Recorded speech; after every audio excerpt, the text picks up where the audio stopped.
RIC 防病養生無可替代，唯一能主動啟動身體保護力。主題 RIC 可以防病養生，有沒有其他方法可以替代？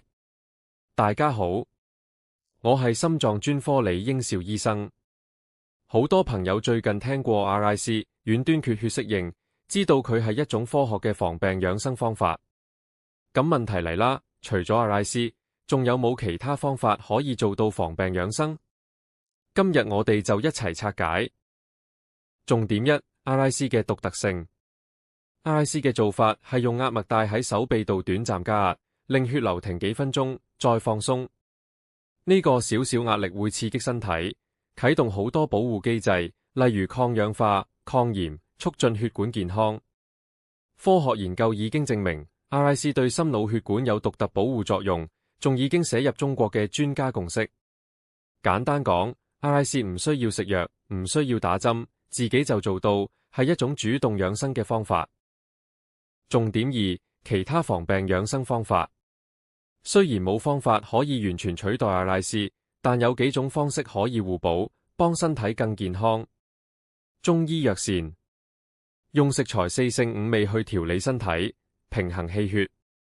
好處係溫和、持續，適合一般人群。針灸，透過刺激穴位，調節神經同血流。同 RIC 有少少相似，都係遠端刺激改善臟器功能。規律運動，幫助血管更有彈性，促進代謝。需要持之以恆，效果慢慢累積。均衡飲食，控制血壓、血糖，減少炎症。地中海飲食，少鹽少糖，特別適合慢性病患者。中藥調理，補氣活血，通經絡。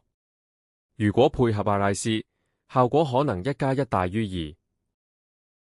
重點三 ，RIC 與其他方法的關係。RIC 嘅效果目前冇其他方法能完全替代，但係 RIC 可以同藥膳、針灸、運動、飲食互補，一齊用，效果更全面。要注意，中藥同西藥可能有交互作用，慢性病患者一定要問醫師。總結嚟講，RIC 係一種獨特、科學驗證嘅防病養生方法。其他方法例如藥膳、針灸、運動、飲食都有幫助，但只能互補，唔能完全取代。最理想嘅做法係 RIC 加健康生活方式，雙管齊下，身體自然更強壯，更有抵抗力。大家都相信西醫養生及 RIC 血壓計可以養生嗎？